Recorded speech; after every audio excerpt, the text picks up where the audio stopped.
Welcome to Candid Conversations. I'm your host, Scott Tallal, Malibu Film Society, and we're here to talk about Mashhad, the story apparently based on true life. And here to talk about it is Sarah Solemani. Thank you for joining us.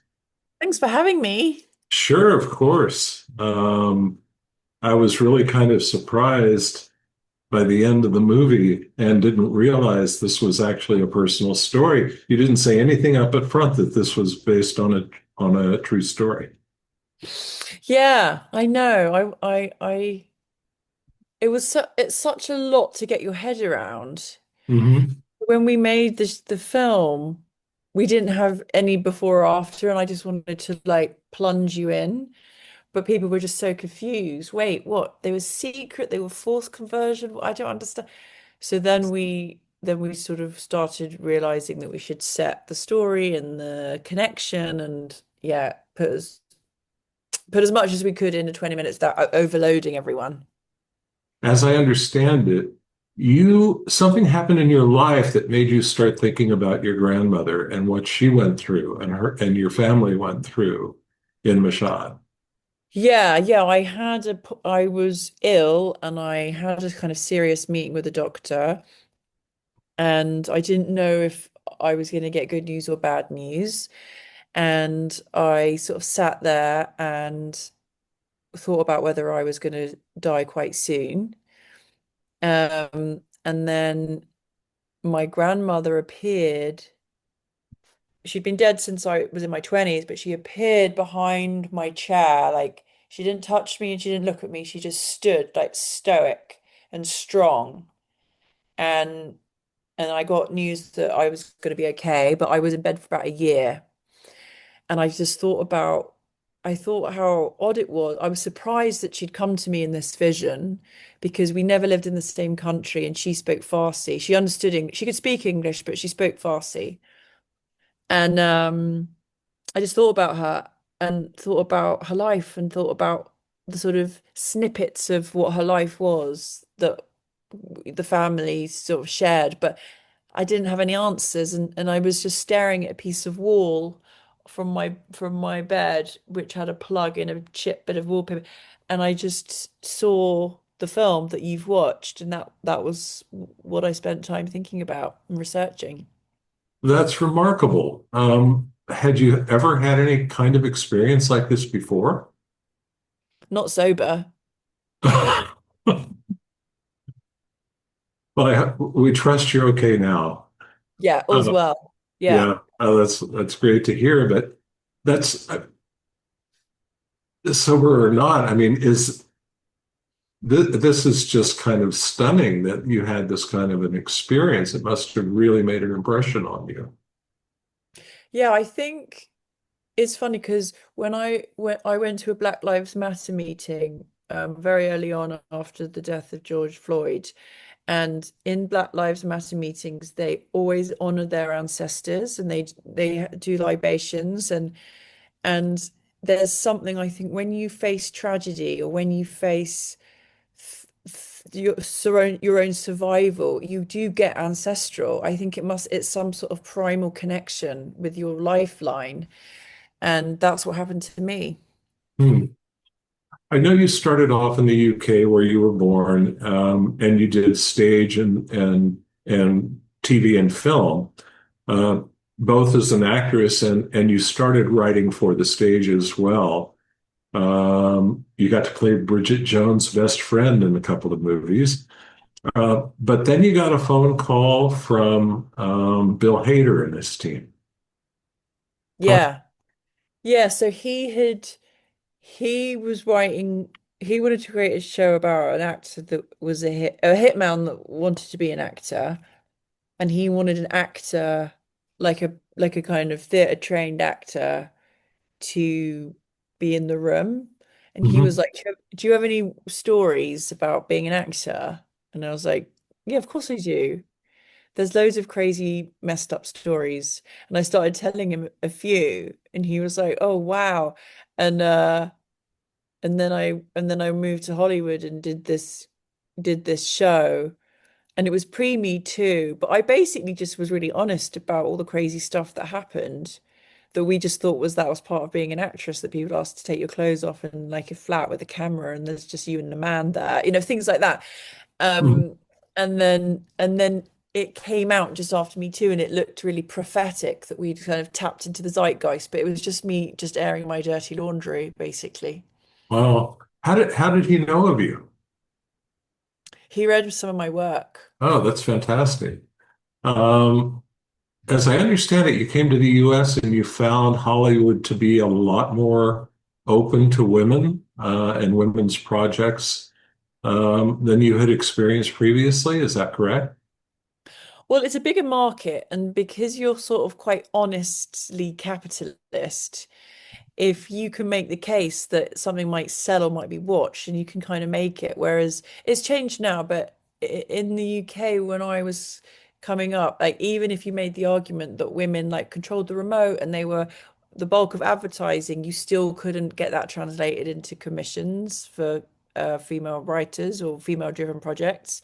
I think it's sort of balanced out now. But Hmm. yeah, at the time, I was like, I don't think it's ever going to happen to me in the UK. So I moved, and then of course I moved to Hollywood, and then all my green lights happened from the UK. Hmm. Well, let's talk about this short film. I'm curious.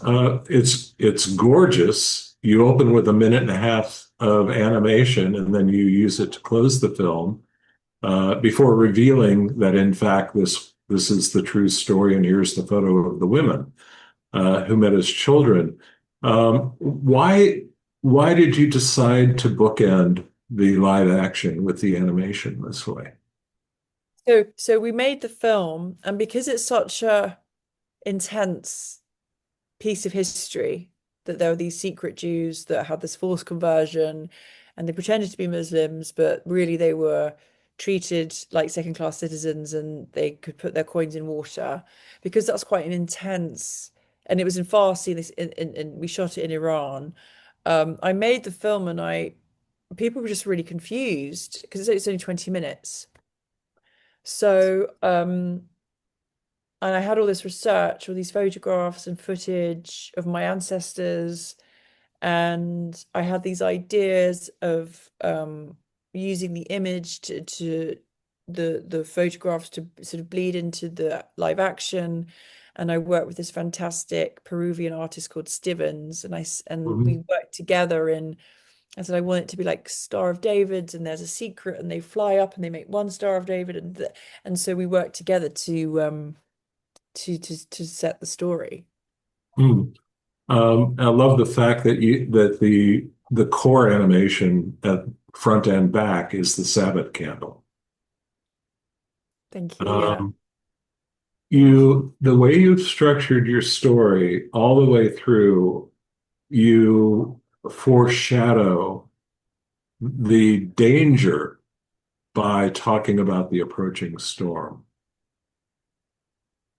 Mm. Talk to us about, is that something that actually had happened on that night, or is this a fictional adaptation based on the stories that your grandmother had shared? That was fiction. I fictionalized, I dramatized the threat of a missing girl in Hmm. that community. Um, and the rain and the water became, it's funny what you write and what you shoot, and then when people watch it, they what they take away and the meaning they find. And a lot of people have commented on the water, and the water being captured, and the water in the bowl, and the water and not being allowed, just even the idea that you weren't allowed out in the rain because of Hmm. contamination. Like it's almost like a racial segregation. For us is, it's hard to get your head around. But yeah, I wanted to kind of weave all those quite absurd, actually, extreme, definitely, Hmm. elements together in one story. Well, the danger, that part may have been fictionalized, but the religious police watching everyone is certainly that was certainly very real at the time, and it speaks to the oppression of religions. Of course, the same thing happened in Portugal. a few centuries before. This is something that a lot of societies and, Jews in particular have had to live with for millennia. Hmm. Um, when you were growing up, did you ever sense or feel that in any way, that oppression or discrimination? Do you mean anti-Semitism? Yes. No, I didn't. I Mm, didn't.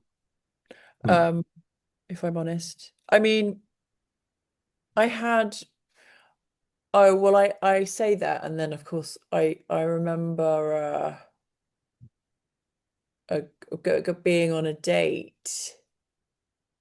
I was at Cambridge and there's a thing about town and gown, like the people who live in the town versus the people at the university. And I thought, oh, that's nonsense. So I go out with someone from the town, but he was Arabic. And we went on a mm, date. We just went on one date, and I kind of realized that he didn't know I was. He just assumed Persian, oh, like Middle East, like that. And he kept going, oh, my family gonna love you, and everyone's gonna love you, and I can't wait. Da, da, da, da. We don't have to like wonder. And then I kind of started feeling, oh, I feeling a bit duplicitous. So I just brought, actually, I'm Jewish. And mm. he was so disappointed that he just said, I don't think there's any point carrying on with the evening. There's no way I could bring you home. Like it's not gonna work. And I was sitting in his car and I went, I'll walk. And I just walked and I remember walking back thinking, maybe I will go out somewhere with a degree. I am curious. I understand you shot this here in California. Yeah. Yeah, how did you find a place that could stand in for Iran? It was our brilliant locations manager, Elizabeth. And she says there's this set called Blue Cloud Ranch in Santa Clarita.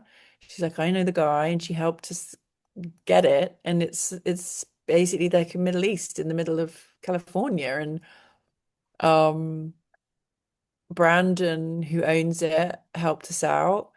And we Hmm. had this amazing production designer who made 1930s Iran for us. And we shot it in 3 days. Mm. Um, what do you want the audience to take away from this? I would really like them to expand and deepen their understanding of the region. And I think the notion of Jewish indigeneity in the Middle East Hmm. is not um, believed or is questioned. And if you only see Israel through the lens of Europe, then you do see a colonial white imperialist state. But if you're aware that actually the majority of Israelis, their ethnic group isn't actually European, it's what's known as Mizrahi, which is North African and Middle Eastern. Hmm. And you learn stories like my grandmother's, who stories about people who were basically ethnically cleansed from their hometown, from their mother country, Hmm. that they couldn't go back. And it wasn't just the story of the Iranian Jews, but Iraqi and Libya and Syria and Yemen and Egypt and Morocco. Um, then I think not that you change your anger or despair at the suffering of Palestinians, but actually to help Palestinian self-determination, one should be able to understand who the region is made up of and what the region is. And I think peace will come from reconciling two irreconcilable histories. Hmm. And in some small way, I hope my film humanizes um, what what is now sort of quite a dehumanizing time, I think, for the Jewish people. It's also very hopeful at the end. After worrying that something horrible, the worst has happened, it turns out that it's a celebration scene. It's really touching. The film is Mashhad joining us for the conversation. today, the writer-director, Sarah Solemani. Thank you so much for joining us. Scott, thank you. I really appreciate your support. Thank you.